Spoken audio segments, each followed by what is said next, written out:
The Roadrunner Review would like to thank its sponsors, Jason's Deli. Real food is fresh, higher quality, more flavorful, less processed, and naturally better tasting. Get real food at any Jason's Deli location. And the Boulder Broker Inn, a proud partner and preferred hotel for Metro State Athletics. Hey, thanks for coming back to the show. I'm back with Mark and Todd, and we'll review the 2009-2010 season for women's basketball. The season was full of highs and lows, but the highs did outweigh those lows as the team finished the season with a winning record, earning the number 3 spot in the Rocky Mountain Athletic Conference tournament. The Runners won their final 4 games of the regular season and used that momentum to upset number 2 seeded Colorado Mines in the first round to cap off an exciting season.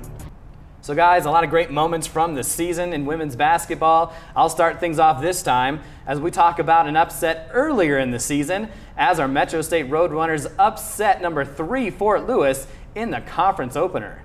Metro came into the contest with a 3-1 record, using the early season surge to take down the national powerhouse Skyhawks in Denver. Senior guard Leandra Sands scored a career-high 28 points on 10 of 14 shooting, including 4 of 6 from downtown. The team shot 63% in the second half to outscore the Hawks 46-39 to pull off the upset victory. So Todd, while that win early in the season helped build that confidence early on, it was the final 4 games of the season that really mattered. Exactly right, Eric. Going 4-0 in the last 4 games. I mean, you talk about a team effort, team unity. I mean, that's how you get into the playoffs. It's not just one player, it's a whole team. And knowing Metro had their backs against the wall, the team just came together, and during those 4 games, it was somebody different. Like every night, Christine Valencia, Lorenza Sands. I mean, there was just somebody just you know, taking that leadership role every single game, knowing, okay, we have to win these 4 games and earning that 3 spot. But my most favorite moment was the playoff game up at Mines. They were behind all game long, down 7 with 6 minutes to play, but they went on a 16-5 run to finish the game.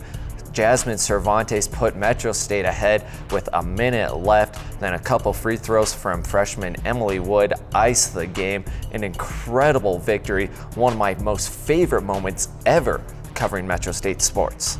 Absolutely. So it was a great season, and we also got to talk about the head coach position has changed. You know, with change in the offseason, it always seems to happen. So it wasn't the last challenge the team faced as Coach Lappy was promoted, I guess, or she took the job at CU Boulder. It's a great accomplishment for her. The men get a new coach, the women get a new coach, and that new coach is Tanya Javi. Now, she has a pretty decent resume, guys. She was an evergreen here in Colorado, All-American, all-great player.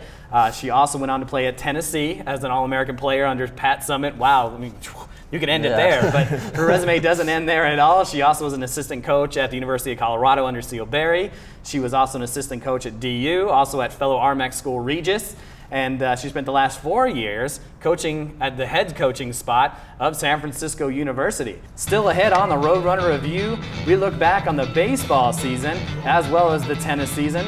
But first, the guys and I will go in depth on the indoor and outdoor track seasons led by new head coach John Supsick. We'll be right back. The track and field spring season brought us plenty to remember as the program is still flourishing in its early stages at Metro State. During the indoor season, the team cracked the top 25 for the first time ever, reaching 12th on the national poll. Junior distance runner Sean Limbaum was making his mark in the 800, qualifying for the national tournament. The distance medley team was making waves during the season. The team of Derek Fiorni, Carl Arnold, Rick Bogate, and Limbaum ran the fastest time in the country at the Joe Davies Open in January. Bogate also broke a school record during the year, completing the mile in a time of 4 minutes and 8 seconds. During the outdoor season, names like Carrie Allen, Senya Flores, and Anthony Luna all made huge contributions to the team. You know, guys, it seemed like the track and field team took yet another step up that ladder towards the hang with the big boys of Adams State and Western State. And Mark, what stood out for you as the program kind of rolled out the 2010 season? The thing that stood out for me was how other Metro sports helped with the track program. You had Chelsea Williamson competing in discus, and then Adrian Bratton competing in the triple jump. It was nice to see that Metro State is having a full track and field team, being able to put athletes in every event, and getting more points so they can move up in those team standings. And Todd, everyone, not just me and you, not just the people in the back of the studio, everyone knows the name of Anthony Luna, and he's a two-time national champion in the 800, and this year was his senior year, and he was really trying to go out with the bang. Exactly right. I mean, what can you say about him? I mean, when you're going to think of Metro State track, you're going to think Anthony Luna. I mean, this guy, every time he steps onto the track, I mean, it's over. You might as well just pack it up and go home. I mean, he just you know, runs through everybody.